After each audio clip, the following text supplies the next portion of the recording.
नमस्कार दोस्तों, मैं विशु शंकर द्विवेदी अपने YouTube चैनल पे आपका स्वागत करता हूँ। दोस्तों, आज हम अपने हिंदू धर्म देवी देवताओं के कुछ जो उनके वेशभूषा है, जो उनके अस्त्र शस्त्र हैं, उनके विषय में कुछ जो मैसेज देते हैं, जो संदेश देते हैं, वो क्या कोड है, उस कोड को डिकोड करना चाहते हैं। दरअसल हम और आप खास तौर पे आज हम बात लेते हैं पहले शंकर जी, भगवान शंकर जी का, जो देवादिदेव महादेव हैं। जैसा कि हम और आप जब भी महादेव का कोई सीन देखते हैं, कोई फोटो देखते हैं या अपने मन में याद करते हैं, तो एक जटा से बहती हुई गंगा, गले में सर्पों की माला, त्रिशूल, बागंबर इत्यादि ये सब सीन हमको आपको दिखाई पड़ते हैं। तो हम चाहते हैं दोस्तों कि आज उस विषय पर थोड़ा बात किया जाए। दोस्तों, पहले तो हम बात करते हैं शंकर जी की जटा से निकलती हुई गंगा की। गंगा जैसा कि सादगी, निर्मलता, शुद्धता की प्रतीक है, जो कि हमारे आप के मस्तिष्क में बुद्धि, चेतना, विवेक जो भी है वो इसी प्रकार से होनी चाहिए। ये हमारे आप के अंदर से जो निकलती हुई गंगा है, जो प्रवाह हो रहा है, इसी प्रकार से होनी चाहिए, ताकि आम जनमानस समाज में हम और आप एक अतुलनीय योगदान दे सकें। तो दोस्तों, गंगा यही प्रतीक है कि अपने आप में शुद्धता, सादगी, सच्चाई, निर्मलता इत्यादि की प्रतीक माँ जगत जननी गंगा है। तो यहाँ गंगा का मतलब है जो भगवान आशुतोष सदाशिव के ऊपर चंद्रमा है। चंद्रमा शीतलता का प्रतीक है। शीतलता हमारे अपने आप को, हम लोगों को, अपने बुद्धि को, अपने विवेक को, अपनी चेतना को शांत, शुद्ध रखने का प्रतीक है, ताकि हम अपने आप को निर्मल और शीतल रख सके। चंद्रमा इसका प्रतीक है। हम इसके बाद आते हैं शंकर जी के गले में सर्पों की माला। सर्पों की माला जो है एक प्रकार से दुख और कष्ट का प्रतीक है। सर्प कहीं भी देखा जाए तो सर्प एक विषधारी जीव जंतु है, तो दुख, कष्ट, भय का प्रतीक है। और हमारे आपके अपने जीवन काल में नाना प्रकार के झंझावात, दुख, सुख, विषाद, कष्ट इत्यादि चीजें आती रहती है। ऐसा नहीं है कि सबकी स्थिति परिस्थिति हमेशा उसके मनोकूल वातावरण हमेशा उसी के हिसाब से रहते हैं। कभी कभी हमारे आपकी जिंदगी में प्रतिकूल वातावरण पैदा होता है, तो उस प्रतिकूलता को भी, उस दुख की घड़ी में भी, उस कष्ट के समय में भी हम अपने आप को कैसे हंसते हुए झेल सके, इस प्रकार से उस दुख को भी गले लगाया जा सके, उस कष्ट को भी गले लगाकर अपना इस संसार में हम इस तरीके से मतलब रह सके। एक प्रतीक है सर्प। कहने का मतलब है अपने दुख को भी हंस के जीने का, अपने दुख के समय भी उसे भी गले लगाकर अपना जीवन यापन काटना है। उसमें कहने मतलब प्रतीक यही है, सर्प जो है कि इसी का प्रतीक हुआ। अब हम बात करते हैं भगवान आशुतोष महादेवादिदेव के त्रिशूल का। दोस्तों, जैसा कि हम और आप जानते हैं, त्रिशूल, अब आज के जमाने में त्रिशूल शब्द मतलब त्रिशूल चीज देखने से तो ऐसा लगता है कि रॉकेट लॉन्चर और AK-47 अनेक प्रकार के अत्याधुनिक अंतर और परमाणु बम के जमाने में अब त्रिशूल का महत्व क्या है, त्रिशूल क्या है।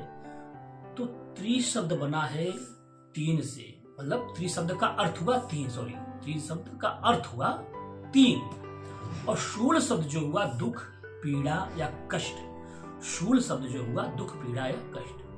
तो 3 प्रकार के दुखों को निवारण करता है भगवान आशुतोष का जो त्रिशूल है, समन करता है। दैहिक, दैविक, भौतिक 3 प्रकार के दुखों का वर्णन है। जैसा कि गोस्वामी तुलसीदास जी ने भी रामचरितमानस में उल्लेख किया है कि दैहिक, दैविक, भौतिक तापा, राम राज कहूं दोष न व्यापा। तो 3 प्रकार के दुख तो आपको पता ही है दोस्तों, जैसे कि जो हमारे शरीर पे आदि व्याधि पड़ती है वो दैहिक दुख है। कुछ भौतिक दुखें होती हैं, जैसे कि हमारे आपके जीवन में कभी कभी कुछ हमारे भौतिक संसाधन, जैसे हमारे आपके कुछ भी भौतिक चीजों को अगर लिया जाए, television, fridge, cooler, washing machine, mobile ही, तो ऐसी चीजें नष्ट हो जाएं तो भी बड़ा दुखी है, भौतिक दुख है। इसी प्रकार से दैवी दुख होता है, जैसे भूकंप, सुनामी इत्यादि महामारी, रोग विनाशकारी फैल जाते हैं, वो सब दैवी दुख भी है। तो इन 3 प्रकार के दुखों से बना हुआ है, 3 प्रकार के दुखों का निवारण त्रिशूल। इसी प्रकार से जितने भी हमारे देवी देवता हैं, इनके कुछ न कुछ जितने भी प्रकार के अस्त्र शस्त्र हैं, ये कुछ न कुछ कोड टाइप के, मतलब कुछ न कुछ संदेश देते हैं, और इन संदेशों को हमको आपको समझना चाहिए। जैसे उदाहरण के लिए हम लेते हैं, मान लीजिए 2 मिनट के लिए, कि गणेश जी का वाहन क्या है दोस्तों? गणेश जी का वाहन मूषक है। अब मूषक प्रतीक है इंद्रियों का राजा, मन का प्रतीक है। और मन हमेशा इधर उधर कहीं न कहीं हमारा आपका दौड़ता रहता है, भागता रहता है, कभी इस पल यहाँ पे, कभी उस पल वहां पे। तो मूष क्या करता है, मतलब चूहा जो है मूषक, वो चूहा क्या करता है, चूहा इसी का प्रतीक बनाया गया है। और गणेश जी बुद्धि विवेक रूपी संयम से उस मन को, उस इंद्रियों का दमन करते हैं।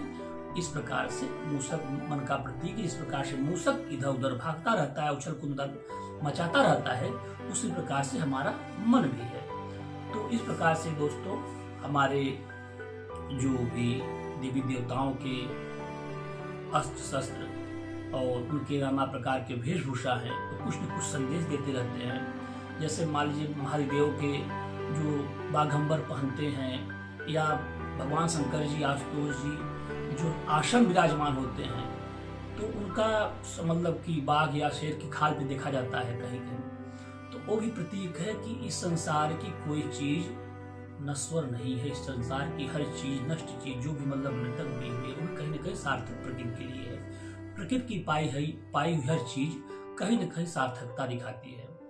तो इस तरीके से दोस्तों मैं अपने चैनल के माध्यम से चाह रहा था कि कुछ न कुछ ऐसी बातें अच्छी, कुछ कहानियों के माध्यम से, कुछ कथाओं के माध्यम से, और कुछ अपने इधर वेद पुराण साहित्य धर्म ग्रंथ के माध्यम से आप लोग के साथ भी शेयर किया जाए, और कुछ अपने संतों, महात्माओं और ऋषियों, गुरुओं, आचार्य जनों की जो भी संगत में जो कुछ सीखा जाए उनको आप लोग शेयर किया जाए। दोस्तों मैं चाहता हूं कि मेरे चैनल को आम लोगों के बीच में, खास तौर पे अपने बच्चों के बीच में, अपने लोगों के बीच में खास तौर दिखाया जाए, ताकि कहीं न कहीं जो आजकल YouTube पे निरर्थकता की बातें ज़्यादा हो रही हैं, सार्थकता की बातें कम हो रही हैं, लोगों के बीच में ये जानकारी आपस में कुछ ऐसी होनी चाहिए, एक मंच होना चाहिए जिससे उस मंच पे एक अच्छा संवाद, एक अच्छी बातचीत स्थापित हो सके, और हमारे जो आने वाली पीढ़ी है, जो हमारे बच्चे हैं, जो हमारे लोग हैं, जो हमारे मित्र मंडली भी हैं, जो हमारे साथ में रहने वाले, जो भी समाज के परिवेश में हैं,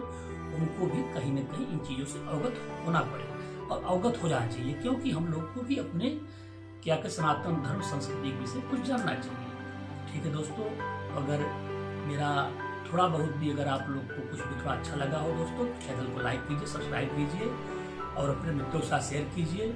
ठीक है दोस्तों, नमस्कार।